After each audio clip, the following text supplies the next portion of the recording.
নমস্কাৰ সকলো গ্ৰন্থপ্ৰেমীলৈ মোৰ উপন্যাস সমগ্ৰ চেনেললৈ স্বাগতম জনাইছো।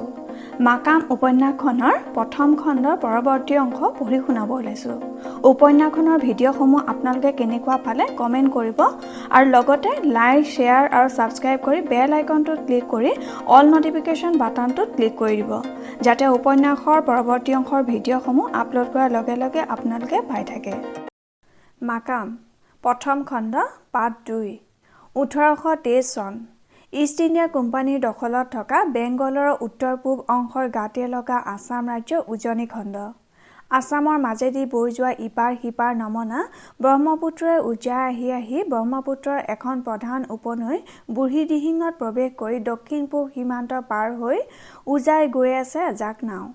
লক্ষ্য আছাম ৰাজ্য, খামতি ৰাজ্য, মটক ৰাজ্য আৰু আভা ৰাজ্য আৰু বাৰ্মাৰ মধ্যস্থলত অৱস্থিত চিংফৌ ৰাজ্যৰ ৰজা বিছাগামৰ বাসস্থান। সন্মুখৰ নাও দুখনত পথ চিনাই দিয়া স্থানীয় নাৱৰীয়া আৰু দুভাষীৰ লগতে সশস্ত্ৰ বৰকণ্ডাজৰ দল। তাৰ পিছৰ নাওখন তুলনামূলকভাৱে সুসজ্জিত।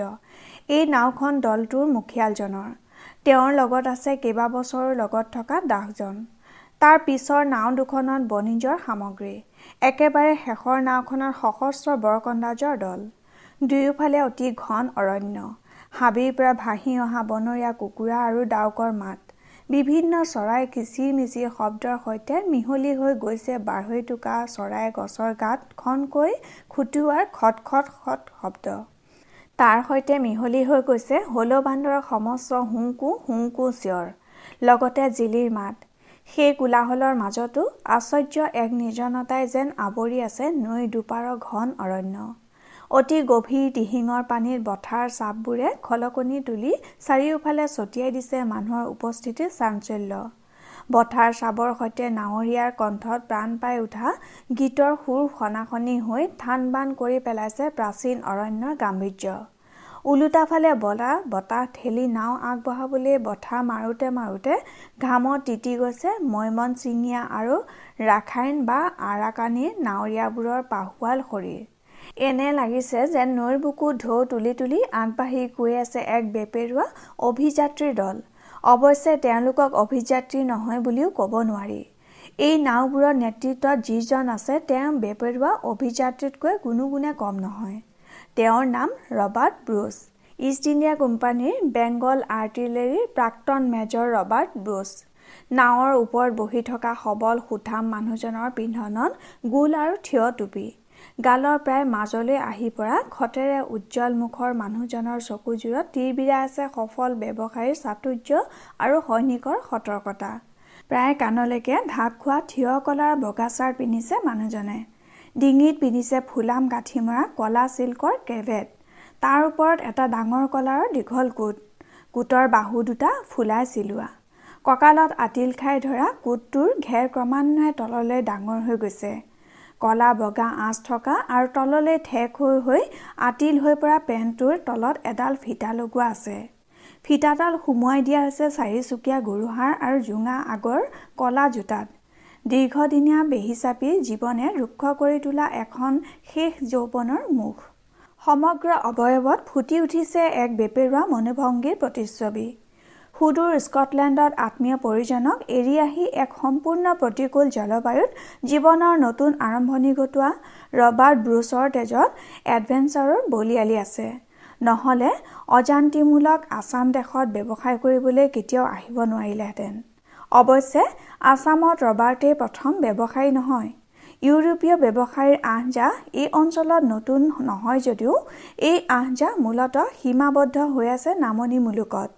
দুৰ্দৰ্শ জনগোষ্ঠীৰে ভৰা, মেলেৰিয়া, কাল আজাৰ, কলেৰা, হাইজৰা বীজাণুৰে ভৰা, ঘন হাবি, খৰস্ৰোতা হৈ উপনৈ, সিংহ, জীৱ-জন্তু, অজান অচিন পোক-পৰুৱা আৰু বিষাক্ত সাপেৰে ভৰা বাট-পথ নথকা আছাম ৰাজ্যৰ উজনিলৈ যোৱা ইউৰোপীয় সংখ্যা আঙুলিৰ মূৰত লিখিব পৰা। তাৰ ভিতৰত ৰবাৰ্টো এজন। এই ক্ষেত্ৰত ৰবাৰ্টৰ প্ৰধান উৎসাহদাতা হ'ল ভায়েক, ইষ্ট ইণ্ডিয়া কোম্পানীৰ এজন উচ্চপদস্থ সেনা বিষয়া চাৰ্লছ আলেকজেণ্ডাৰ ব্ৰুচ। সঘনে দেখা দেখি নহ'লেও চিঠি পত্ৰৰে ভায়েকৰ লগত নিয়মিত যোগাযোগ ৰাখি আহিছে ৰবাৰ্টে। এতিয়াও ভায়েকৰ চিঠি এখনে একান্ত মনে পঢ়ি আছে ৰবাৰ্টে। ওচৰতে থিয় হৈ দাহ দেওধনে বিচনী বিচি আছে। গৰম লগা নাই, বতাহ মাৰি আছে, কিন্তু মাজে মাজে দাহে কামোৰে। মহ দাহৰ কামোৰলৈ ভয় কৰে ৰবাৰ্টে। এইখন এখন ভয় লগা দেশ। ইয়াত অসুখ বিসুখ নোহোৱাকৈ দৃষ্টি থকাই টান। তথাপি কিয় জানো এই দেশে মায়াবী আকৰ্ষণেৰে বন্দী কৰি থৈছে ৰবাৰ্টক। কলিকতাৰ ইউৰোপীয় সমাজৰ সাপ্তাহিক বল নাচ, থিয়েটাৰ আৰু অন্যান্য আৰাম আনন্দৰ উপকৰণৰ আকৰ্ষণতকৈও অধিক আকৰ্ষণ আছে ইয়াত। বেংগল আৰ্টিলেৰীৰ পৰা অৱসৰ লৈ ব্যৱসায়ত নমা কিছু বছৰ হৈ গ'ল ৰবাৰ্টৰ। কিন্তু এতিয়াও তেওঁৰ সৈনিকত্ব শেষ হোৱা নাই। ব্যৱসায়ৰ লগে লগে এতিয়াও চলি আছে প্ৰফেশ্যনেল সৈনিকৰ কাম-কাজ। এজাক দৰমহা খোৱা বৰকন্দাজৰ অধিকাৰী ৰবাৰ্ট ব্ৰুচ এই কেইবছৰতে আৰ্থিকভাৱেও কিছু সচ্ছল হৈ পৰিছে। তাৰ লগে লগে তেওঁ সাঙুৰ খাই পৰিছে এই মুলুকৰ ৰাজনীতিৰ সৈতে।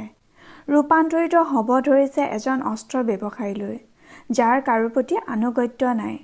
ৰবাৰ্ট ব্ৰুচে যেতিয়া আছাম ৰাজ্যত প্ৰৱেশ কৰিছিল, তেতিয়া ৰাজ্যখন মোৱামৰীয়া নামৰ এটা ধৰ্মীয় সম্প্ৰদায়ৰ বিদ্ৰোহত জৰ্জৰিত হৈ পৰিছিল। আছাম ৰাজ্য শাসন কৰা আহোম সম্প্ৰদায়ৰ ৰজাক পৰাভূত কৰি মোৱামৰীয়া বিদ্ৰোহীয়ে সিংহাসন দখল কৰিছিল। এই সময়ছোৱাত আছামৰ জনবসতি বহুখিনি সেৰেঙা হৈ পৰিছিল। কিছুদিন পিছত ৰাজত্ব আকৌ স্বৰ্গদেউ নামেৰে জনাজাত আহোম বংশৰ ৰজাৰ হাতলৈ গৈছে।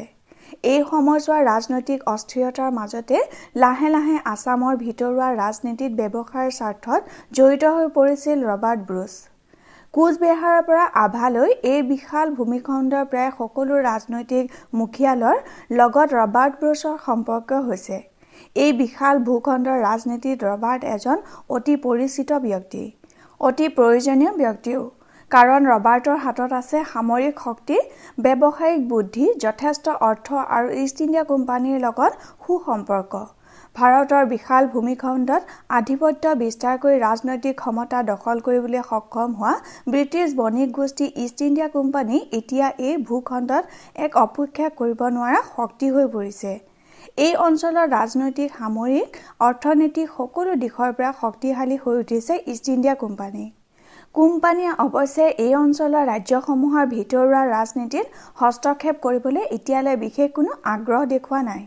কোম্পানী অধীনস্থ বেংগলৰ উত্তৰ-পূব প্ৰান্তত, পূবৰ আছাম ৰাজ্য আৰু পশ্চিমৰ কোচবেহাৰৰ মধ্যৱৰ্তী স্থানত ব্ৰহ্মপুত্ৰ নৈৰ দুয়োপাৰে মুখামুখিকৈ থকা যোগীঘোপা আৰু গোৱালপাৰাত ঘাটি স্থাপন কৰি এতিয়ালৈকে আছাম আৰু কোচ ৰাজ্যকে ধৰি ওচৰ চুবুৰীয়া ৰাজ্যসমূহৰ লগত ব্যৱসায়িক কাম-কাজ কৰি আছে।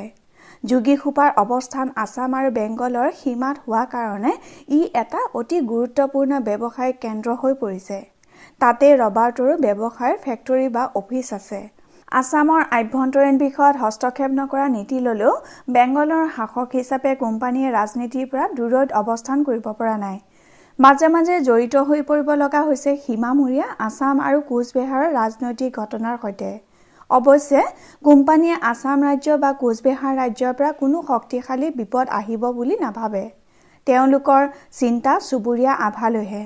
বিগত কিছু বছৰ ধৰি আভা ৰাজ্য বা বাৰ্মাত চলি থকা ৰাজনৈতিক কুচকাৱাজৰ বিভিন্ন উৰা বাতৰি ওলাই আছে। বাৰ্মিজসকলে ব্ৰিটিছ ইণ্ডিয়াক আক্ৰমণ কৰিবলৈ চলাই থকা প্ৰস্তুতিৰ উৰা বাতৰি আজি কিছুদিন ধৰি যোগীঘোপাত থকা কোম্পানীৰ অফিচ তপত কৰি ৰাখিছে। ৰবাৰ্টৰ হাতত সকলো খবৰ আছে। খবৰ ৰখাটো ৰবাৰ্টৰ ব্যৱসায়িক প্ৰয়োজন। কোনখন ৰাজ্যৰ কোন ৰাজকুমাৰ বা উচ্চপদস্থ বা সম্ভ্ৰান্ত মানুহে ক্ষমতা দখল কৰিবলৈ পৰিকল্পনা কৰিছে, কোনে কাৰ বিৰুদ্ধে ষড়যন্ত্ৰ কৰি আছে, ৰাজ্যসমূহৰ পাৰস্পৰিক সম্পৰ্ক কি অৱস্থাত আছে আদিকে ধৰি বিভিন্ন ৰাজনৈতিক খবৰ সচেতনভাৱে আৰু নিয়মীয়াকৈ সংগ্ৰহ কৰে ৰবাৰ্টে। ক্ষমতা দখল কৰিব খোজা ৰজাঘৰীয়া মানুহক ব্যৱসায়িক ভিত্তিত সমৰ্থন আগবঢ়ায়। ৰবাৰ্টৰ প্ৰথম সম্পৰ্ক ঘটিছিল আহোম ৰাজপুত্ৰ ব্ৰজনাথ সিংহৰ লগত। ব্ৰজনাথ সিংহই নিজৰ ভনী জোঁৱাইক কোচবেহাৰৰ ৰজা হৰেন্দ্ৰ নাৰায়ণৰ সহায়ত আছাম ৰাজ্য অধিকাৰ কৰাৰ চেষ্টা চলাওঁতে ৰবাৰ্টৰ সহায় লৈছিল। ব্ৰজনাথৰ অনুগত বিষয়াসকলে কোচবেহাৰ, ৰংপুৰ আৰু ময়মনসিংহৰ পৰা সৈন্য সংগ্ৰহ কৰিছিল। ৰবাৰ্টেও কিছু বৰকন্দাজ আগবঢ়াইছিল। ব্ৰজনাথে ৰংপুৰৰ মেজিষ্ট্ৰেট ডেভিড স্কটৰ পৰা আছামত প্ৰৱেশ কৰিবলৈ অনুমতি বিচৰাৰ সময়ত ৰবাৰ্টো সেই অভিযানৰ অংশ হৈ পৰিছিল। কাৰণ তেওঁ জানিছিল ব্যৱসায় কৰিবলৈ হ'লে ৰজাঘৰৰ পৃষ্ঠপোষকতা অতি প্ৰয়োজনীয়। ব্ৰজনাথে যদি ৰাজক্ষমতা দখল কৰিব পাৰে ৰবাৰ্ট ডাঙৰ ব্যৱসায়ী হৈ পৰিব। কিন্তু কোম্পানীয়ে তেতিয়াৰ ৰজা চন্দ্ৰকান্তৰ লগত থকা সুসম্পৰ্কৰ কাৰণে এই কাম ব্ৰিটিছৰ বিৰুদ্ধেও আংশিক বিদ্ৰোহ বুলি ধৰি ল'লে। ব্ৰজনাথ গ্ৰেপ্তাৰ হ'ল। ব্ৰুচক ৱাৰ্ণিং দি এৰি দিলে ডেভিড স্কটে। অন্য কোনোবা হোৱা হ'লে হয়তো সিমানতে এই ধৰণৰ ৰাজনৈতিক সম্পৰ্ক এৰি নিৰাপদ ব্যৱসায়লৈ উভতি গ'লহেঁতেন। ৰবাৰ্ট নগ'ল। ৰবাৰ্টক নিচাই ধৰিছিল। অসম্ভৱ সপোনে হাত বাউলি দি মাতিছিল ৰবাৰ্টক। যোগীসোপাৰ ফেক্টৰীত বহি চলাই অহা সীমাবদ্ধ ব্যৱসায়ত সন্তুষ্ট হৈ থাকিবলৈ ৰাজি নাছিল ৰবাৰ্ট। নতুনকৈ প্ৰৱেশ কৰা ৰাজনৈতিক ক্ষেত্ৰখনৰ প্ৰচণ্ড গতিশীল আৰু এডভেঞ্চাৰ ভৰা জীৱনৰ লগতে বিশাল ব্যৱসায়ৰ সম্ভাৱনাই ৰবাৰ্টক উৎসাহিত কৰি তুলিছিল। আছামৰ আভ্যন্তৰীণ পৰিস্থিতি সতৰ্কতাৰে পৰ্যবেক্ষণ কৰি আছিল ৰবাৰ্টে। চন্দ্ৰকান্তৰ পৰা ক্ষমতা কাঢ়ি ল'বলৈ চেষ্টা কৰি থকা ক্ষমতাচ্যুত ৰজা পুৰন্দৰ সিংহৰ লগ লাগিল ৰবাৰ্ট। তেতিয়া পুৰন্দৰ সিংহই সৈন্য সংগ্ৰহ কৰি আছিল। ইষ্ট ইণ্ডিয়া কোম্পানীৰ বিষয়াৰ অনুমতি লৈ পুৰন্দৰ সিংহই কলিকতাৰ পৰা বন্দুক আৰু গোলা বাৰুদ সংগ্ৰহ কৰি দিয়াৰ লগতে প্ৰধান সেনাপতি হৈ যুঁজতো নেতৃত্ব দিলে। কিন্তু যুদ্ধত পৰাজিত হৈ চন্দ্ৰকান্ত সিংহৰ হাতত বন্দী হ'ব লগা হ'ল ৰবাৰ্ট। চন্দ্ৰকান্তই ৰবাৰ্টক জানিছিল। ৰবাৰ্টৰ ব্যৱসায়িক যোগ্যতা আৰু বিভিন্ন ক্ষেত্ৰত উচ্চতম মহলৰ সৈতে থকা যোগাযোগৰ কথা জানি চন্দ্ৰকান্ত ৰবাৰ্ট সম্পৰ্কে আগ্ৰহী হৈ উঠিছিল। চন্দ্ৰকান্ত সিংহৰ লগত মিলি যাবলৈ সময় নালাগিল ৰবাৰ্টৰ। চন্দ্ৰকান্ত সিংহৰ হৈ কাম কৰাৰ প্ৰতিশ্ৰুতি দি মুক্ত হ'ল ৰবাৰ্ট।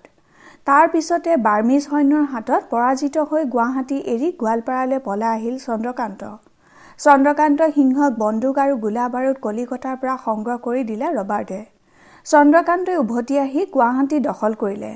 কিন্তু মাত্ৰ 4 মাহ পিছতে আভাৰ পৰা মিংগিমাহা বন্দোলাৰ নেতৃত্বত অহা বিশাল সৈন্যৰ হাতত পৰাজয় বৰণ কৰি আকৌ বেংগললৈ পলাই গ'ল চন্দ্ৰকান্ত। এই বছৰ ফেব্ৰুৱাৰীত চন্দ্ৰকান্তই বাৰ্মিজ সেনাৰ অধিনায়ক মিংগিমাহা বন্দোলাৰ ওচৰত আত্মসমৰ্পণ কৰাৰ পিছত সম্প্ৰতি ৰংপুৰত বন্দী হৈ আছে। বাৰ্মিজ সৈন্যই ৰবাৰ্টকো বন্দী কৰিছিল। নিজৰ অৱস্থান সলাব লগা হ'ল ৰবাৰ্টে। মিলি যাব লগা হ'ল মিংগিমাহা বন্দোলাৰ লগত। বাৰ্মিজ সেনাৰ অধিনায়ক বন্দোলাৰ লগত ঘনিষ্ঠ হৈ পৰোঁতে বেছি সময় নালাগিল ৰবাৰ্টৰ। বাৰ্মিজৰ পৰা ৰবাৰ্টৰ ভয় নাই। ভয় নাই কোনো ৰাজনৈতিক গোষ্ঠীৰ পৰাই। সকলোৰে প্ৰয়োজনত লাগিছে ৰবাৰ্ট। সকলোৰে লগত সুসম্পৰ্ক ৰাখিছে। ৰবাৰ্ট ব্ৰুচ বিশ্বাসঘাতক নহয়। ৰবাৰ্ট ব্যৱসায়ী। লাভৰ অংকই য'ত মূল কথা। তেওঁ এই দেশলৈ আত্মত্যাগ কৰিবলৈ অহা নাই।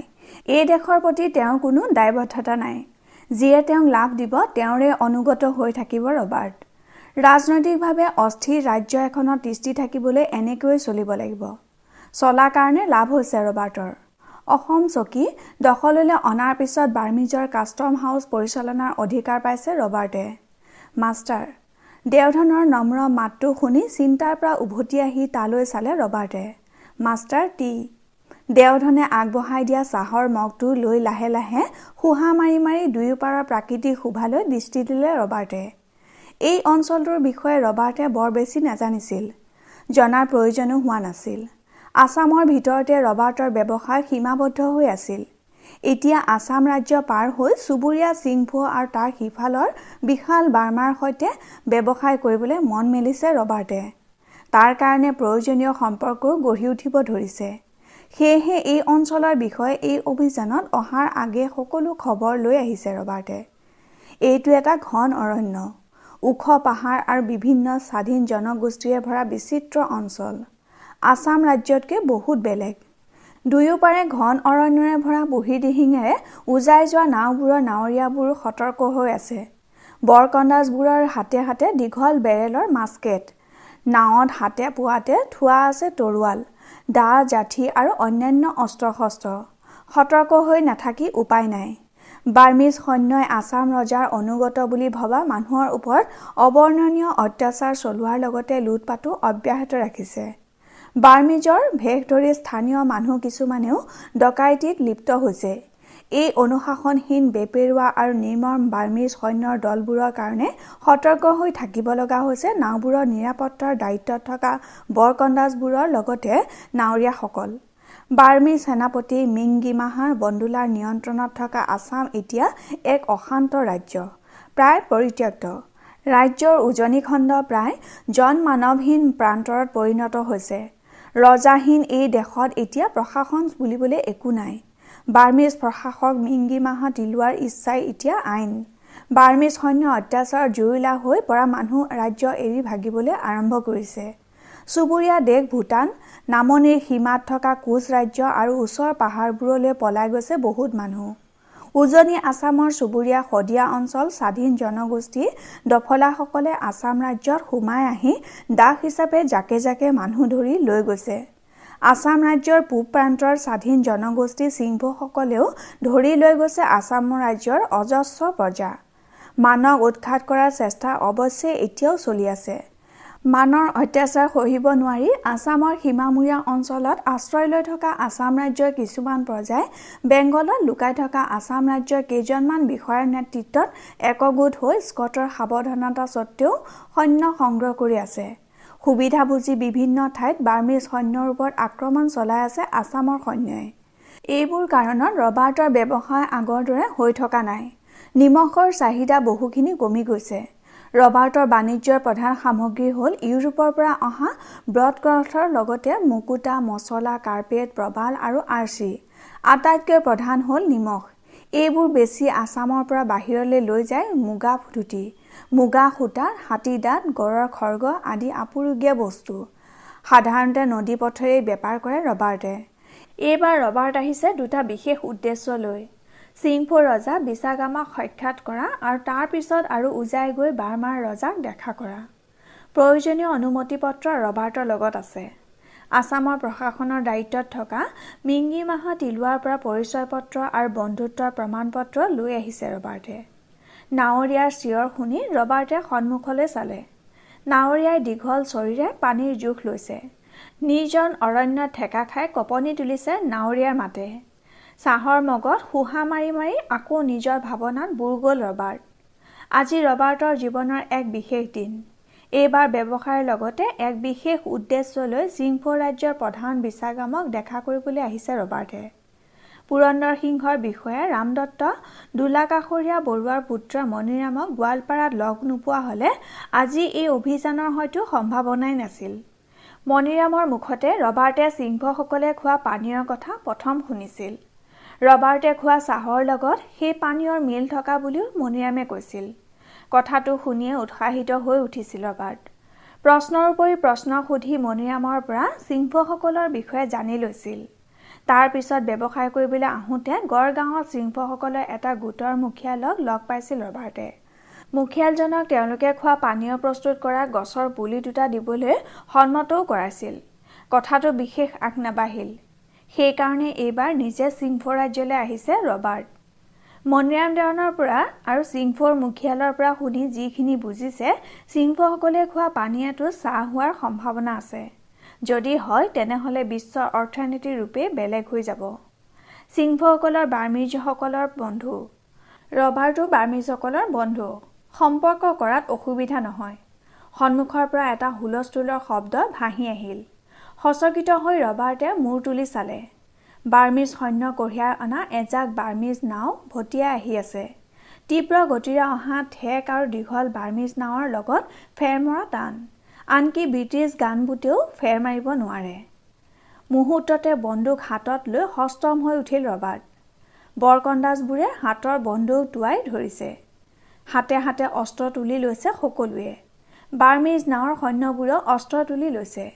ৰবাৰ্টৰ সন্মুখৰ নাৱৰ বৰকণ্ডাজৰ মুখিয়ালজনে অসমৰ বাৰ্মিজ প্ৰশাসক মিংগিমাহা তিলুৱাই দিয়া বন্ধুত্বৰ প্ৰমাণ থকা বিশেষ পতাকাখন তুলি ধৰিছে। বাৰ্মিজ সৈন্যবোৰৰ কঠোৰ মুখবোৰ লাহে লাহে কোমল হৈ পৰিছে। ওচৰেৰে পাৰ হৈ গ'ল নাৱৰ শাৰীটো। সন্মুখৰ নাৱৰ সেনাৰ পোছাক পিন্ধা মুখিয়াল যেন লগা মানুহজনে ৰবাৰ্টলৈ চাই হাঁহি হাত জোকাৰিলে। ৰবাৰ্টেও হাত জোকাৰিলে। নিৰ্জন অৰণ্যত উঠা খলকনি লাহে লাহে সাম কাটিল। বন্দুক নমাই নিজৰ আসনত আহিল ৰবাৰ্ট। বিছাগামৰ বাসস্থান পাবলৈ আৰু বেছি দূৰ নাই। নাও আগবঢ়াৰ লগে লগে বিচিত্ৰ চিন্তাই ৰবাৰ্টক অশান্ত কৰি তুলিবলৈ আৰম্ভ কৰিলে। মণিৰামে কোৱাৰ দৰে সঁচাকৈ সিংহসকলে চাহ খায়নে? ৰবাৰ্টে আগে কেতিয়াও কাৰো মুখত সিংহসকলে চাহ খায় বুলি কোৱা শুনা নাই। চীনৰ বাহিৰে পৃথিৱীত আন ক'ৰবাত চাহ গছ থাকিব পাৰে বুলি কোনেও ভাবিবই নোৱাৰে। মণিৰামেও অৱশ্যে সিংহসকলে চাহ খায় বুলি সঠিককৈ কোৱা নাই। কৈছে গছৰ পাতৰ পৰা তৈয়াৰ কৰা চাহৰ দৰে পানীয়েহে খায়। মণিৰামে ক'ব পৰা গম পালে ৰবাৰ্টে নাজানে। চুবুৰীয়া হিচাপে সিংহসকলৰ পানীয়ৰ বিষয়ে আছামৰ মানুহে নজনাৰ কোনো কাৰণ নাই। আনে নাজানিলেও অন্ততঃ মণিৰামৰ দৰে সচেতন, সুচতুৰ আৰু দেশ বিদেশৰ খবৰ ৰখা ব্যক্তি এজনৰ কাৰণে তেনেই সহজ কথা। গড়গাঁৱত লগ পোৱা সিংহগামে ৰবাৰ্টে দিয়া চাহ খায় আৰু চাহৰ নমুনা চাই তেওঁলোকৰ পানীয়ৰ দৰে বুলি শলাগিছিল। সিংহসকলে খোৱা পানীয় চাহ হ'বও পাৰে। যদি হয় তেনেহ'লে চীনে ইউৰোপৰ চাহ ব্যৱসায়ীৰ ওপৰত বহু বছৰ ধৰি চলাই অহা জুলুম বন্ধ হৈ যাব। নাওবোৰ দিহিং হৈ এৰি সোঁফালে ঘূৰি তিৰাপ নৈত প্ৰৱেশ কৰিছে। এই নৈৰ পাৰতে আছে সিংহসকলৰ এজন ৰজা বিছাগামৰ বাসস্থান। ৰাজ্যখন কেইবাটাও অঞ্চলত বিভক্ত। প্ৰতিটো অংশ শাসন কৰে একোজন গাম বা ৰজাই। সেই ৰজাসকলৰ শীৰ্ষত আছে বিছাগাম। তেওঁৰ পৰামৰ্শমতে অন্য গামসকল চলে। সেইকাৰণে বিছাগামৰ ওচৰলৈ আহিছে ৰবাৰ্ট। কাগজ কলম সামৰি চকীৰ পৰা উঠি বাহিৰলৈ ওলাই আহিল ৰবাৰ্ট। নিজৰ চিন্তাৰ পৰা আঁতৰি এক নতুন অভিজ্ঞতাৰ মুখামুখি হ'বলৈ সাজু হ'ল। নাওবোৰ যেতিয়া বিশেষ ঘাটটোত উপস্থিত হৈছে তেতিয়া দুপৰীয়া। ক্ৰমান্বয়ে ঠেক হৈ অহা নৈখনৰ ঘাটত ৰৈ আছিল বিছা ৰজা। মানুহজনৰ ওখ পাখ আৰু লাহি। দুয়োফালে কিছু তললৈ নামি অহা মিহি গোফ। দাড়ি নাই। চকুযোৰ সৰু সৰু আৰু উজ্জ্বল। গম্ভীৰ মুখখন দেখিলে কি ভাবি আছে ধৰিব নোৱাৰি। বিছাগামে ব্ৰহ্মদেশৰ পাতৰ ৰঙীন দীঘল চোলা আৰু কঁকালৰ পৰা তললৈ লুঙিৰ দৰে কাপোৰ পিন্ধিছে। মূৰত বিভিন্ন ৰঙৰ সূতাকে গাড়ি দি বোৱা পাগুৰি মাৰিছে। পাগুৰি দীঘল আৰু ঠেক কাপোৰখন মূৰত ২-৩ পাক মেৰিয়াই কপালৰ আগত গাঁঠি দি থোৱা। কাপোৰৰ এটা মূৰ সোঁফালে কিছু অংশ উলিয়াই ওলমাই থৈছে। কান্ধত ৰঙা ৰঙৰ চিংফ মোনা ওলমাই লৈছে। কান্ধৰ পৰা ওলমি আছে বাঘৰ দাঁত লগোৱা ঘাপ থকা দীঘল দা। গোটেই ঘাটটো ভৰি পৰিছে চিংফু পুৰুষ আৰু ল'ৰা তিৰোতাৰে। পুৰুষবোৰে কলা আৰু সেউজীয়া আৰু বেঙুনীয়া সূতাৰ মিশ্ৰণ আটাইতকৈ বেছি থকা বহুৰঙী সূতাৰে ঘৰ ঘৰকৈ বোৱা লুঙিৰ দৰে কাপোৰ পিন্ধিছে। তিৰোতাবোৰে তলফালে কলা আৰু ওপৰৰ অংশ গেৰুৱা ৰঙৰ আঁচ থকা মেখেলাৰ দৰে কাপোৰ পিন্ধি কঁকালত টঙালি আৰু বুকুত মেথনি মাৰিছে। মূৰত চুলি ঢকাকৈ বগা আৰু ৰঙীন পাগুৰি মাৰিছে। ডিঙিত হুকং উপত্যকাৰ পৰা অনা গেৰুৱা ৰঙৰ দেওমণিৰে গঠা মালা। কাণত জাংফাই কেৰু, হাতত ৰূপৰ খাৰু আৰু আঙুলিত ৰূপৰ আঙঠি পিন্ধিছে। কৌতূহলত চিকমিকাই থকা চকুৰে সকলোৱে নাও আৰু নাৱৰীয়ালৈ চাইছে। অচিনাকি পোছাক পিন্ধা ৰবাৰ্টলৈ চাইছে। আছাম ৰাজ্যৰ পৰা লৈ অনা ইতিমধ্যে বিছাগামৰ লগত যোগাযোগ কৰি থকা মানুহজনে পৰিচয় বিনিময় কৰাৰ পিছত গামে ৰবাৰ্টহঁতক আগবঢ়াই লৈ গ'ল। আগৰে পৰা কিছুদিন ধৰি যোগাযোগ কৰাৰ পিছতহে ইয়ালৈ আহিছে ৰবাৰ্ট। সিংহসকল স্বাধীন জনগোষ্ঠী। আগতীয়া অনুমতি লৈ প্ৰৱেশ নকৰিলে যিকোনো ঘটনাই ঘটিব পাৰে। পাহাৰীয়া আৰু সমতল দুয়োটাই থকা অঞ্চলটো ঘন অৰণ্যৰে ভৰা। কৌতূহলী চকুৰে ইফালে সিফালে চাই গৈছে ৰবাৰ্টে। হাবিৰ মাজে মাজে খেতিপথাৰ। খেতিপথাৰত কাম কৰি আছে চুবুৰীয়া আছাম ৰাজ্যৰ পৰা ধৰি নিয়া অসমীয়া দাসবোৰে। হাবিতলীয়া অঞ্চলটোত থকা চাংঘৰবোৰ, ঘৰবোৰৰ বাহিৰত থিয় হৈ থকা মানুহবোৰ চাই গৈছে যদিও সেইবোৰ কথাত ৰবাৰ্টৰ মন নাই। তেওঁৰ মনটো অস্থিৰ হৈ আছে সিংহসকলৰ পানীয়ৰ বিষয়ে জানিবলৈ। চীন দেশৰ চাহ এতিয়া আৰু চীনৰ মানুহৰে প্ৰিয় পানীয় হৈ থকা নাই। ইউৰোপৰ বিভিন্ন দেশত চাহ অতি জনপ্ৰিয় আৰু অপৰিহাৰ্য হৈ পৰিছে। ইউৰোপীয় ব্যৱসায়ীসকলে চীনৰ পৰা চাহ নি ইউৰোপৰ বজাৰত বেচিবলৈ লোৱা বহুদিন হৈ গ'ল। দিনে দিনে বাঢ়ি অহা চাহৰ এই জনপ্ৰিয়তা ইউৰোপৰ ব্যৱসায়ীসকলক উৎসাহিত কৰিছে। দিনে দিনে বাঢ়ি গৈ আছে ইউৰোপীয় চাহ ব্যৱসায়ীৰ সংখ্যা। এই জনপ্ৰিয়তাই ইউৰোপত চাহ ব্যৱসায়ৰ উত্থান ঘটাইছে যদিও লাহে লাহে প্ৰচণ্ড অসুবিধাত পৰিবলৈ আৰম্ভ কৰিছে ইউৰোপীয় চাহ ব্যৱসায়ীসকল। পৃথিৱীত আৰু ক'তো চাহৰ খেতি নহয়। চাহ খেতি চীনৰ একচেটিয়া। চীনা মানুহৰ বাহিৰে চাহ খেতিৰ বিষয়ে আন কোনেও একো নাজানে। সেই দুৰ্বলতাৰ সুযোগ লৈছে চীনে। চীনৰ ভিতৰত বিদেশী প্ৰৱেশ নিষিদ্ধ।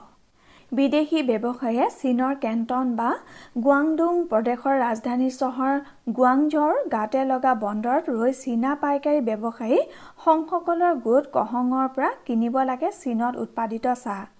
সংসকলে ইচ্ছামতে চাহৰ দাম বঢ়ায়, কমায়। সংগে যি মানৰ চাহ দিয়ে সেয়াই কিনিবলৈ বাধ্য ব্যৱসায়ীসকল। খুব অসুবিধাৰ মাজেৰে চাহৰ ব্যৱসায় চলাই আছে ইউৰোপীয় ব্যৱসায়ীসকলে। সকলোতকৈ অসুবিধাত পৰিছে বিনিময়ৰ ক্ষেত্ৰত। স্বয়ংসম্পূৰ্ণ চীনে ইউৰোপীয় ব্যৱসায়ীৰ পৰা চাহৰ বিনিময়ত অন্য কোনো সামগ্ৰী ৰাখিব নোখোজে। চীনক লাগে ৰূপৰ মুদ্ৰা। ইউৰোপীয় চাহ ব্যৱসায়ীসকলে সেই বৃহৎ পৰিমাণৰ ৰূপ জলদস্যুৰে ভৰা বিপদজনক আৰু দীঘলীয়া সাগৰীয় পথেৰে চীনলৈ কঢ়িয়াই আনিব লগা হয়। শলঠেকত পৰিছে ইউৰোপীয় চাহ ব্যৱসায়ীবোৰ। শলঠেকত পৰিছে চাহ ব্যৱসায়ী ইষ্ট ইণ্ডিয়া কোম্পানীও। অৱশ্যে ব্যৱসায়িক বুদ্ধিত এতিয়াও কোম্পানীটোক হৰুৱাই দিব পৰা নাই চীনে।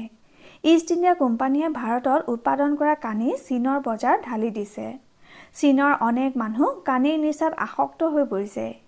এই দুৰ্বলতাক ব্যৱহাৰ কৰি চীনাক চাহৰ বিনিময়ত দিয়া ৰূপৰ মুদ্ৰাৰ বহুখিনি উদ্ধাৰ কৰিবলৈ কোম্পানী সক্ষম হৈছে। কানিৰ বিনিময়ত কোম্পানীয়ে ৰূপৰ মুদ্ৰা লয়, আন একো নলয়। কিন্তু শেহতীয়াভাৱে চীনৰ শাসক মানচু সম্ৰাটে কানিৰ ওপৰত নিষেধাজ্ঞা জাৰি কৰাৰ ফলত ইষ্ট ইণ্ডিয়া কোম্পানী আকৌ অসুবিধাত পৰিছে। চাহৰ ব্যৱসায় ত্যাগ কৰাৰ প্ৰশ্নই নুঠে। সেয়ে চীনৰ বাহিৰত চাহৰ খেতি কৰাৰ কথা ভাবিবলৈ আৰম্ভ কৰিছে কোম্পানীৰ বৰমূৰীয়াসকলে।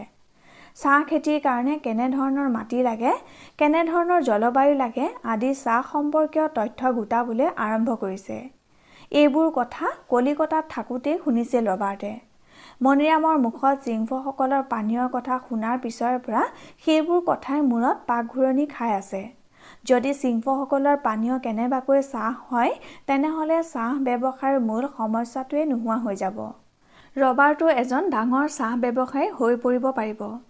গাঁৱৰ মাজত থকা বাপুচাং বা বৌদ্ধ বিহাৰ পাৰ হৈ ৰজাৰ আহল বহল চাংঘৰৰ চোতালত ভৰি থলে ৰবাৰ্টে। চোতালত পৰম্পৰাগত সাজ পিন্ধি ৰৈ আছিল এজাক ডেকা গাভৰু। লগে লগে আৰম্ভ হ'ল অতিথিক আদৰা নৃত্য ডুম মানাও। ডেকা গাভৰু আটায়ে মূৰত পাগুৰি মাৰিছে। সেই ৰঙীন কাপোৰ পিন্ধা ডেকা গাভৰুৰ নৃত্যাৰত জাকটোলৈ মুগ্ধ দৃষ্টিৰে চাই ৰ'ল ৰবাৰ্টে। নাচ শেষ হোৱাৰ পিছত ৰবাৰ্টক বিছাগামে চাংঘৰলৈ আদৰি লৈ গ'ল। বৰকন্দাজবোৰ চাংঘৰৰ তলত ৰ'ল। বিছা ৰজাৰ পিছে পিছে ওপৰলৈ উঠি গ'ল ৰবাৰ্ট। বাঁহ কাঠেৰে সজা দুচলীয়া বৃহৎ চাংঘৰটোত টকৌপাতৰ ছাল। সন্মুখৰ ফালে মূধচটো জোঙা হৈ ওলাই আছে। বাহিৰত এখন বাৰাণ্ডা। বাৰাণ্ডাখনৰ এচুকত আৰুধ্য দেৱতাৰ আসন। সন্মুখতে থকা মুকলি চাংখনত ধান শুকুৱাবলৈ মেলি থোৱা আছে। ৰবাৰ্টক চাংঘৰটোৰ একেবাৰে সন্মুখৰ আলহী বহা আৰু অবিবাহিত ডেকা ল'ৰা থকা কোঠাত বহুৱাৰ ব্যৱস্থা কৰিছে। চাংঘৰত বিশেষভাৱে সজাই থোৱা কাঠ বাঁহেৰে সজা মজিয়াত মুখামুখিকৈ বহিল ৰবাৰ্ট আৰু বিছাগাম। দুয়োজনৰ ওচৰত বহিল দুজন দুভাষী। ৰবাৰ্টৰ পিছফালে থিয় হ'ল দাস দেওধন। ৰবাৰ্টে কৌতূহলেৰে সকলো কথা লক্ষ্য কৰি আছে। মনটো উগুল থুগুল লাগি আছে, কিন্তু সুধো বুলি যিকোনো কথা সুধিব নোৱাৰি। তাৰ কাৰণে সঠিক সময়লৈ বাট চাব লাগিব, নহ'লে হিতে বিপৰীত হোৱাৰ সম্ভাৱনা। বিছাগামে অন্য ধৰণে ল'ব পাৰে। কেনেবাকে সন্দেহ জন্মিলে হয়তো কথা নাপাতিবও পাৰে। দেখাত অৱশ্যে তেনে যেন লগা নাই। বিছাগামে ৰবাৰ্টক যথেষ্ট সন্মান দিছে, আগ্ৰহো দেখুৱাইছে। হয়তো বাৰ্মিজসকলৰ লগত ৰবাৰ্টৰ বন্ধুত্বই এই আগ্ৰহ আৰু সন্মানৰ মূল কাৰণ। প্ৰথমতে উপঢৌকন বিনিময় হ'ল। তাৰ পিছত ৰবাৰ্টৰ লগতে সকলোৰে হাতত সসম্ভ্ৰমে তুলি দিছে একোটাকৈ বাঁহৰ চুঙা। চুঙাটো হাতত লৈ উৎকণ্ঠা লুকুৱাই ৰবাৰ্টে সাধাৰণভাৱে সুধিলে, ইয়াত কি আছে? এইটো চাপুক। খালে মন ভাল লাগে, গা ভাল লাগে। মনৰ উত্তেজনা প্ৰকাশ নকৰি চুঙাটো তুলি পৰম কৌতূহলেৰে বাঁহৰ চুঙাৰ ভিতৰলৈ জুমি চালে ৰবাৰ্টে। চুঙাটোৰ পৰা এটা আচহুৱা গোন্ধ ওলাইছে। সেই গোন্ধ ৰবাৰ্টে খোৱা চাহৰ লগত কোনোপধ্যেই নিমিলে। লাহে লাহে এঢোক মুখলৈ নিলে ৰবাৰ্টে। এয়াতো মদ, চিংফ মদ। ৰবাৰ্টে মূৰ জোকাৰিছে। অবাক হৈ ৰবাৰ্টলৈ চাইছে গামে। এইটো আমি চাউলৰ পৰা তৈয়াৰ কৰোঁ। খাই বেয়া লাগিছে নেকি? বিছাগামে সুধিলে। দুভাষীৰ পৰা প্ৰশ্নটো বুজি হাঁহি মূৰ জোকাৰিলে ৰবাৰ্টে। বেয়া পোৱা নাই। আপোনালোকে আৰু কি পানীয় খায়? গছৰ পাতৰ পৰা তৈয়াৰ কৰা পানীয়? ৰবাৰ্টৰ প্ৰশ্নটো বুজোতে অলপ সময় লাগিল গামৰ। তাৰ পিছত তেওঁৰ চকু মুখ উজ্জ্বল হৈ উঠিল। খাওঁ, আমি আৰু এবিধ পানীয় খাওঁ। ফানাপ, গছৰ পাত সিজাই তৈয়াৰ কৰোঁ। আপুনি ফানাপৰ কথা সুধিছে নেকি? ফানাপ? ঠিক ঠিক, এই নামেই কৈছিল মণিৰামে। গড়গাঁৱত লগ পোৱা চিংফৌ গামজনেও এই নামেই কৈছিল। খালেহে গম পাম। মই অলপ খাই চাব পাৰোঁ নেকি? পাৰিব পাৰিব, আনন্দেৰে মূৰ দুপিয়ালে গামে। অলপ পিছতে ছোৱালী এজনীয়ে বাঁহৰ চুঙাত ফানাপ দি গ'লহি। এই পানী খালে গা ভালে থাকে, বেমাৰ কম হয়। ৰবাৰ্টে চুঙাৰ ভিতৰলৈ চালে। ৰঙা বৰ্ণৰ পানীয়। পানীয়ত শোহা মাৰি উত্তেজিত হৈ পৰিল ৰবাৰ্ট। সকলো পাহৰি চিঞৰি উঠিল। টি, এয়া টি, টি? আচৰিত হৈ ৰবাৰ্টৰ মুখলৈ চালে বিছাগামে। টি? চীনৰ পানীয় টি, চাহ। আমাৰ দেশ ইউৰোপত জনপ্ৰিয় হৈ পৰা পানীয়। আত্মবিস্মিত হৈ ইংৰাজী কথা কৈ গৈছে ৰবাৰ্টে। সকলোৱে অবাক হৈ চাই আছে। কোনে একো বুজা নাই। অলপ পিছত পৰিস্থিতি অনুভৱ কৰিব পাৰি নিজেই হাঁহিলে ৰবাৰ্টে।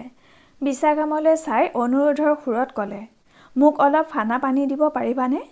গামৰ নিৰ্দেশত অলপ পিছতে এজনে বাঁহৰ চুঙাত সাঁচি থোৱা ফানাপৰ শুকান লদা অলপ আনি দিলেহি। পৰম কৌতূহলেৰে ফানাপ অলপ হাতত তুলি ল'লে ৰবাৰ্টে। হাতৰ তলুৱাত লৈ আঙুলি বুলাই চালে। গোন্ধ ল'লে। সকলোৱে অবাক হৈ ৰবাৰ্টলৈ চাই আছে।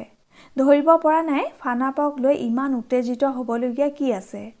লাহে লাহে পোহৰ হৈ উঠিছে ৰবাৰ্টৰ মুখ। এয়া চাহ, নিশ্চিতভাৱে এয়া চাহ। হাতৰ তলুৱাত লোৱা ফানাপখিনি আকৌ কাঁহীত থৈ মূৰ তুলি চালে ৰবাৰ্টে। ফানাপ কেনেকৈ তৈয়াৰ কৰে জানিব পাৰোঁনে? হাবিৰ পৰা পাত আনো, খুন্দো, বাঁহৰ চুঙাত ভৰাই জুইৰ চাঙত শুকুৱাওঁ। পিছত পানীৰ সৈতে চুঙাত ভৰাই উতলাই খাওঁ। বিচাৰ ৰজাৰ অনুমতি লৈ পদ্ধতিটো নোট কৰি ল'লে ৰবাৰ্টে। তাৰ পিছত সুধিলে, ইয়াত আৰু কোনে কোনে এই পানীয় খায়? আমাৰ বাহিৰে আৰু কোনেও নাখায়। নহয়, ওচৰে পাজৰে থকা অন্য মানুহবোৰৰ কিছুমানেও খায়। আমাৰ ইয়াত থকা আছামৰ পৰা অনা দাসবোৰেও খায়। মাটিৰ টেকেলিত সিজাই খায়। পানী লগা আৰু কফৰ বিকাৰৰ ঔষধ হিচাপে। ইমান কথা কিয় সুধিছে? খাই ভাল লাগিছে। এয়া আমাৰ চিনাকি পানীয় গাম। ইয়াৰ নাম টি। চীনাসকলে চাহ বুলি কয়। মই লগত টি আনিছোঁ, দেখুৱাওঁ ৰ'বা। ৰবাৰ্টৰ নিৰ্দেশত দাস দেওধন নাৱলৈ দৌৰি গ'ল। আটাইবোৰ উৎকণ্ঠিতভাৱে দেওধন অহালৈ ৰৈ থাকিল। চাহপাতৰ লগত চাহ তৈয়াৰ কৰা সৰঞ্জামবোৰো লৈ আহিল দেওধনে। ৰবাৰ্টে আগবঢ়াই দিয়া চাহপাত অলপ হাতত লৈ শুঙি চাই বিছাগামে উজ্জ্বল হাঁহিৰে মুখ পোহৰাই কৈ উঠিল, এয়াতো আমাৰ ফানাপৰ দৰে। ক'ত পালে? চাইনাৰ পৰা আনিছোঁ। এয়া আমিয়েই নহয়, পৃথিৱীৰ বহুত ঠাইৰ মানুহে খায়। কিন্তু খেতি মাত্ৰ চাইনাতহে হয়। মই আপোনালোকক চাইনিজ টি খুৱাম। খাই চাওক কেনে লাগে। বিছাগামৰ মুখ কৌতূহলত উজ্জ্বল হৈ উঠিছে। দাস দেওধনে চাহ কৰিছে। চাংঘৰটোত উপস্থিত থকা সকলো স্থানীয় মানুহে অবাক হৈ চাইছে। চেনি দিয়া চাহ খাই উজ্জ্বল হৈ উঠিছে আটাইৰে মুখ। কেনেকুৱা লাগিছে গাম? বিছাগামৰ অবাক আৰু আনন্দিত মুখলৈ চাই লাহেকৈ হাঁহি সুধিলে ৰবাৰ্টে। ভাল, বহুত ভাল। হাঁহি হাঁহি মূৰ দুপিয়ালে বিছাগামে। ফানাপৰ ব্যৱসায় কৰিব গাম? চাহৰ মগত শোহা মাৰি ৰবাৰ্টে লাহেকৈ সুধিলে। ব্যৱসায়? ফানাপৰ? সঁচা কৈছোঁ গাম। এই টি মানে তোমালোকৰ ফানাপ আমি বেছিকৈ তৈয়াৰ কৰিম। তোমালোকৰ ৰাজ্যৰ পৰা নি দূৰৈত, বহুত দূৰৈত য'ৰ পৰা আমি আহিছোঁ তাত বেচিমগৈ। তুমি বহুত মুদ্ৰা পাবা গাম, ৰূপৰ মুদ্ৰা। বিছাগামৰ চকুযোৰ বিস্ময়ত বহলকৈ মেল খাই গৈছে। ফানাপৰ ব্যৱসায় কৰিব এই সাগৰৰ সিপাৰৰ পৰা অহা অস্বাভাৱিকভাৱে বগা মানুহজনে। বহুত সময় মনে মনে থাকি বিছাগামে সুধিলে, ফানাপৰ ব্যৱসায় কৰিলে আমাৰ ৰাজ্যৰ মানুহৰ কিবা অসুবিধা হ'ব নেকি? নহয়, একো অসুবিধা নহয়। তোমালোকৰ উন্নতি হ'ব, বহুত উন্নতি। ৰবাৰ্টে চাহৰ ব্যৱসায় কেনেকৈ কৰে বুজাই গৈছে। ইউৰোপৰ ইষ্ট ইণ্ডিয়া কোম্পানীৰ কলিকতাৰ কথা কৈছে। দুভাষীয়ে অনুবাদ কৰি গৈছে। মূৰ দুপিয়াই দুপিয়াই শুনি গৈছে বিছাগামে। বাৰ্মাৰ পৰা বেপাৰ কৰিবলৈ অহা মানুহৰ মুখত, নামনিৰ পৰা বেপাৰ কৰিবলৈ অহা মানুহৰ মুখত চুবুৰীয়া ৰাজ্যৰ মানুহৰ মুখত ইষ্ট ইণ্ডিয়া কোম্পানীৰ কথা শুনিছে বিছাগামে। বাৰ্মিজৰ লগত যোৱা নিজৰ মানুহৰ পৰাও শুনিছে। বাৰ্মিজ সৈন্যক আছাম আক্ৰমণত সহায় সহযোগিতা আগবঢ়োৱা বিছাগামে বহুত খবৰেই পায়। ফানাপৰ ব্যৱসায় কৰিব খোজা এই ইউৰোপীয় মানুহজনৰ লগত সহযোগিতা কৰিলে আৰ্থিকভাৱে লাভৱান হোৱাৰ যে সম্ভাৱনা সঁচাকৈয়ে আছে সেই কথা বুজাত অসুবিধা হোৱা নাই। ৰবাৰ্ট ব্ৰুছৰ বাৰ্মিজ সেনাপতি মিংগিমাহা বন্দুলা আৰু আছামৰ প্ৰশাসনিক দায়িত্বত থকা মিংগিমাহা তিলুৱাৰ লগত সুসম্পৰ্ক আছে। সকলো ফালৰ পৰা সম্পৰ্কটো সুবিধাজনক হ'ব বুলি বুজি পাইছে বিছাগামে। ফানাপৰ ব্যৱসায় কৰিবলৈ মই কি কৰিব লাগিব? বিছাগামে সকলো শুনাৰ পিছত সুধিলে। প্ৰথমতে আমি এখন চুক্তি কৰিম। আপোনাৰ আৰু মোৰ মাজত চুক্তি হ'ব। মই অলপ পাত আৰু গছৰ পুলি আৰু ফানাপ নমুনা হিচাপে লৈ যাম। তাৰ পিছত লাহে লাহে কামবোৰ আগবঢ়াই নিম। সকলো দায়িত্ব মোৰ। আপুনি একো চিন্তা কৰিব নালাগে। যদি আপোনাৰ আপত্তি নাই, মই ফানাপৰ গছ চাব বিচাৰোঁ। পাৰিমনে? পাৰিব, নিশ্চয় পাৰিব। এই গছ ইয়াতো আছে, কিন্তু মই আপোনাক এই গছৰ হাবি দেখুৱাম। হাবি আছে? বহুত ডাঙৰ হাবি। খোৱা বোৱা কৰি লওক, তাৰ পিছত লৈ যাম। হ'ব। অনিচ্ছা সত্ত্বেও মান্তি হ'ল ৰবাৰ্ট। বিচাৰ ৰজাক কোনোমতে অসন্তুষ্ট কৰিব নোৱাৰি। প্ৰচণ্ড কৌতূহলেৰে বাঁহৰ চুঙাৰ পৰা ফানাপ খাই আছে ৰবাৰ্টে। এক অন্য ভৱিষ্যতৰ সপোনে ৰবাৰ্টৰ মনত আকৌ লুকা-ভাকু খেলিবলৈ আৰম্ভ কৰিছেহি। ৰবাৰ্টক যেতিয়া খোৱা বোৱা শেষ কৰি চাংঘৰৰ পৰা নামি আহিছে, তেতিয়া দুপৰীয়া পাৰ হৈ আবেলি হবৰ হৈছিল। চাংঘৰৰ পৰা অলপ দূৰৈত বিছাগামৰ ঘৰলৈ অহা বিদেশী অতিথিক চাবলৈ অহা কৌতূহলী মানুহৰ ভিৰ লাগি আছিল। ৰবাৰ্ট হাতীত উঠিল। বিচাৰ ৰজা আৰু ৰজাৰ নিৰাপত্তাৰক্ষীবোৰো উঠিল। বৰকন্দাজৰ দলটো উঠিল। নিৰাপত্তাৰ ক্ষেত্ৰত আপোচ কৰিব নোৱাৰি। চিংফৌসকল উগ্ৰ হৈ উঠিব পৰা জনগোষ্ঠী। বিভিন্ন বয়সৰ চিংফৌ মানুহ আৰু অসমীয়া দাসবোৰৰ অবাক চকুৰ আগেৰে হাতীৰ শাৰীটো আগবাঢ়িল। হাবিৰ মাজে মাজে কিছুদূৰ গৈ এডোখৰ ঠাইত ৰ'ল ৰবাৰ্টহঁত। একেধৰণৰ সৰু ডাঙৰ গছেৰে ভৰি আছে ঠাইডোখৰ। আটাইতকৈ ডাঙৰ গছজোপালৈ আঙুলিয়াই বিছাগামে ক'লে, সেইজোপা ফানাপৰ গছ। নিৰ্বাক হৈ গছজোপালৈ চাই থাকিল ৰবাৰ্টে। এজোপা লাহি আৰু প্ৰায় 20 ফুটমান ওখ গছ। ৰবাৰ্টৰ সপোনৰ গছ। ৰবাৰ্টৰে নহয়, সমগ্ৰ ইউৰোপীয় চাহ ব্যৱসায়ৰ সপোনৰ গছ। মাজনী। মাকৰ মাত শুনি সচকিত হৈ কিতাপৰ পৰা মূৰ তুলি চালে লাইলিনে। হংকঙৰ বাস্তৱতাৰ পৰা বহুত বহুত দূৰৰ অতীতৰ চিংফৌ ৰাজ্যৰ পৰা উভতি আহোঁতে বহুত সময় লাগিল লাইলিনৰ। মাক উভতি আহিছে। দুহাতত বজাৰৰ মোনা। উঠি গৈ মোনাবোৰ ল'লে লাইলিনে। মাক ডাইনিং টেবুলৰ ওচৰলৈ গ'ল। বেগ দুটা কিচেনত থৈ লাইলিন উভতি আহি মাকৰ ওচৰত বহিল। মনটো অতীতত বুৰ গৈ আছে। বিচিত্ৰ অনুভূতিৰ আসন্ন হৈ আছে। মাকৰ মুখলৈ চালে লাইলিনে। মাকৰ মনত কি চলি আছে? লাইলিনৰ দৰে তেওঁ নিমজ্জিত হৈ আছে নেকি অতীতত? নিমজ্জিত হৈ আছে নেকি পাৰ হৈ অহা সুদীৰ্ঘ জীৱনৰ বিচিত্ৰ স্মৃতিত? সুগভীৰ বিষাদৰ স্তব্ধ জলধিত। মাকে জানে কালিলৈ অৰুণাব আহিব। তেওঁৰ মনত জন্ম হ'ব ধৰিছে নেকি কোনো সপোনৰ? জন্ম হ'ব ধৰিছে নেকি নতুন কোনো আশাৰ? বুজা নাযায়। সদায় দেখাৰ দৰে সহজ হৈ আছে মাক। ক্লান্ত মুখখনত লাগি আছে সদায় দেখি অহা শান্ত দেখা নেদেখা হাঁহিটো। নেপকিনেৰে মুখ মচি মচি মাক থিয় হ'ল। চাহ কৰি আনো ৰ'বা। উঠিব খোজা মাকক হাতত ধৰি বহুৱাই দিলে লাইলিনে। ইমান দূৰ ঘূৰি আহি এতিয়া মোক চাহ কৰি খুৱাবা? একো নহয়, ভাগৰ লগা নাই নহয়। মাকৰ কঠোৰ পৰিশ্ৰমত খহটা হৈ যোৱা লাহি আৰু বয়সকুঞ্চিত হাত দুখন দুহাতৰ মাজত তুলি ল'লে লাইলিনে। বিষাদেৰে ক'লে, তোমাৰ ভাগৰ লাগিছে, মই জানো। এই দুখন হাতে আৰু কিমান কাম কৰা মা? এৰি দিয়া। জিৰণি লোৱা। জিৰণিয়ে লৈ থাকোঁ দেখোন। আজিকালিনো ক'ত কাম কৰোঁ? কাম নকৰা? এই ঘৰৰ কামবোৰ কোনে কৰে তেনেহ'লে? অকলে অকলে ইয়াত থাকা কিমান কষ্ট হয়। ইমান কওঁ আমাৰ লগত থাকিবলৈ কথা নুশুনা। থাকিম। তোমালোকৰ লগত নাথাকি কাৰ লগত থাকিম? কিছুদিন যাওক, আৰু অলপ বুঢ়ীও হওঁ। মাকে হাঁহিলে। বুঢ়ী হ'লেও তুমি নোযোৱা। আমাতকৈ তোমাৰ বন্ধুবোৰহে ডাঙৰ। লাইলিনে অভিমানৰ সুৰত ক'লে। হাঁহি পেলালে মাকে। লাইলিনৰ মূৰত হাত বুলাই সৰু ছোৱালী এজনী কোৱাৰ দৰে ক'লে, তোমাৰ ঠাই কোনোবাই ল'ব পাৰে নেকি মাজনী? তোমাৰ বন্ধুবোৰে পাৰে। লাইলিনে হাঁহিলে। তুমি জিৰোৱা গৈ যোৱা মা, পিছত চাহ খাম। এতিয়া মন যোৱা নাই। তুমি যেতিয়া খাবা মোকো দিবা। এখন্তেক লাইলিনৰ হাতত থকা কিতাপখনলৈ চাই থাকি মাক গুচি গ'ল। অলপ সময় মনে মনে বহি থাকি উঠি আহিল লাইলিন। খিৰিকীৰ ওচৰত থিয় হ'ল। হুঁহুৱাই বতাহ মাৰিছে। জাৰ জাৰ লাগি গৈছে। তলৰ সাগৰ এতিয়া চাঞ্চল্যহীন। পাৰৰ ওচৰত ৰৈ থকা জাহাজ আৰু পালতৰা নাওবোৰ এতিয়া স্থিৰ। সকলোতে জিৰণিৰ নিৰ্জনতা। লাইলিনে তললৈ চালে। সেই জাহাজবোৰৰ মাজত আছে নেকি চাইনিজ জাংক। লাইলিনে জাহাজ চিনি নাপায়। কোনখন স্কুনাৰ কোনখন চাইনিজ জাংক পাৰ্থক্য ধৰিব নোৱাৰে। কিন্তু এই জাহাজবোৰৰ নাম কিতাপত পঢ়িছে লাইলিনে।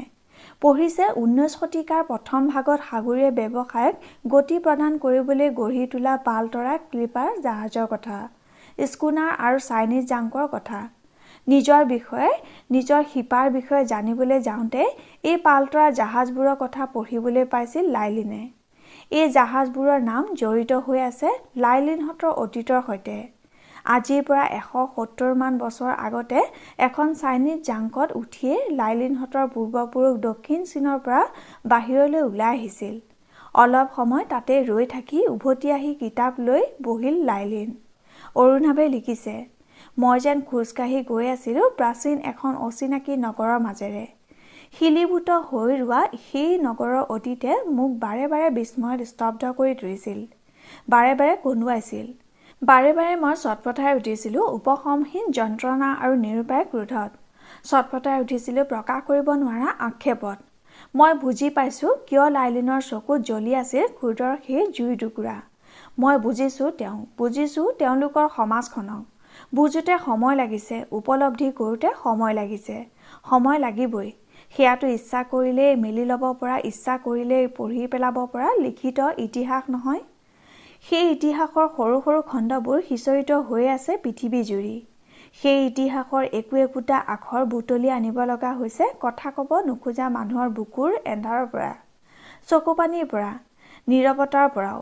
সময় লাগিছে সেই ইতিহাসৰ পুনৰ নিৰ্মাণ কৰি নিজে তাত নিমজ্জিত হৈ যাওঁতে। অৰুণাৱৰ কিতাপে লাইলিনক লাহে লাহে লৈ গৈছে অতীতলৈ, 19 শতিকাৰ আৰম্ভণিৰ দিনবোৰলৈ।